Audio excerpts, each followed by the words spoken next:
For manual stabilization, hawak sa helmet. Yan. Tingnan nyo ha. Yan. Then, procedure number 2, ang gagawin ng tanggal. Slowly mong tanggalin yung strap ng helmet. Okay. Okay na? Tanggal na? Okay. Okay na? Sige, support mo yung neck. Mag-instart sa'yo ha. Then, slowly kong tatanggalan yung helmet. Count of 3, 1, 2, 3.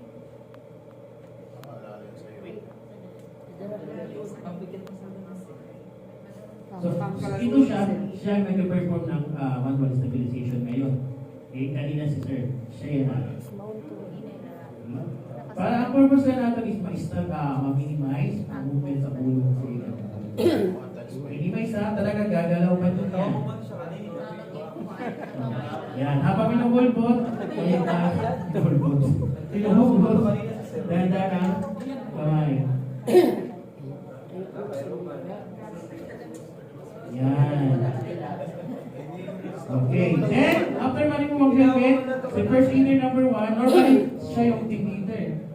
Kaya siya yung nagpupuman. Siya nag-perform ng manual stabilization na ngayon. Okay, can you do the head-to-toe assessment? Yan. So, nagpuman ng team leader, ito to. Okay? Wala ulo. Wala guts.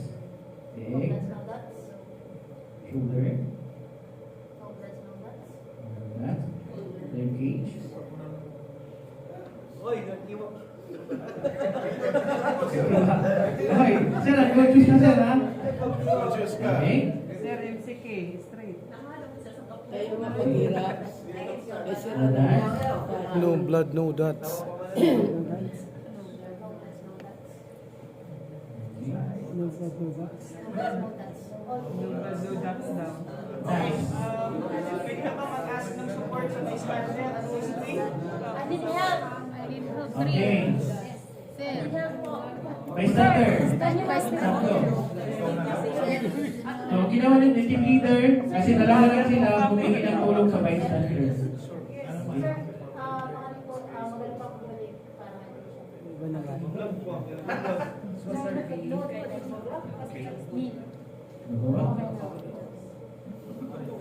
No blood, no dots.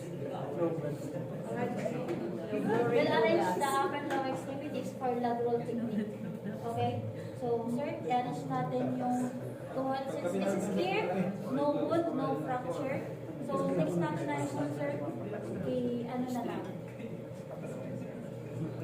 Opo, since ganito na kanyang position siguro, dikit na lang maglagay ng spine short.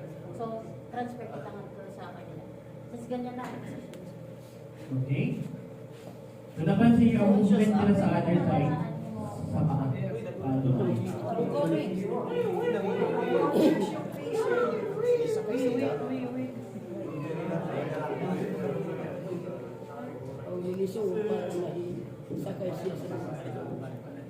Ready to roll?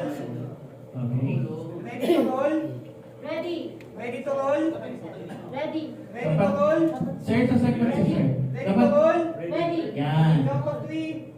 1, 2, 3. Roll. Okay?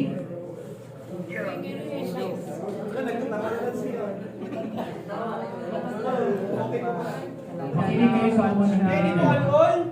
Ready! Count of 3. 1, 2, 3, and roll. Unroll.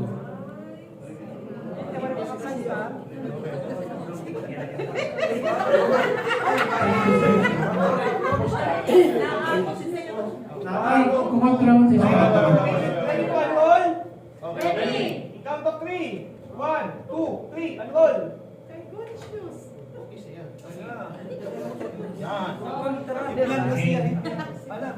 So, makinig sa instruction ni team leader. Okay, pa-double check. Ipa-center. Ready to push and pull. Not ready, sir. Okay. Position sa kamay ha. Ito. Sir. Tama ko yung spine short, sir. Okay. Ready to push and pull. Ready. And may command. Push, pull tayo, okay? Push, pull. Pull. Push. Sige sir. Pull. Ayan. Okay. Sinayaw tayo sa patient. Okay.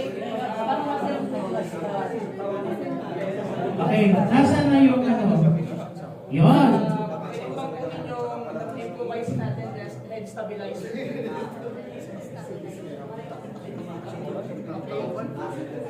Dito ka muna mag-start sa may Puro sa kampangan nila. Okay? Kung wala tayong cervical collar or head stabilizer, nag-improvise na blanket. Okay? Si team leader, hindi yung tanggalin ang kamay habang wala pa yung blanket or head immobilizer. Yan. Habang nakalagay na siya, saka pa lang tinanggal ng team leader yung kamay niya sa pagkaka-stabilize. Okay? Then, andito na yung mga bandages. Ang next, isi-secure natin yung victim sa spinal. Okay? So sa ngayon, ang i-demo lang muna natin dito is using the bandage. Kasi hindi lahat ngayong naka-spider strap. Okay?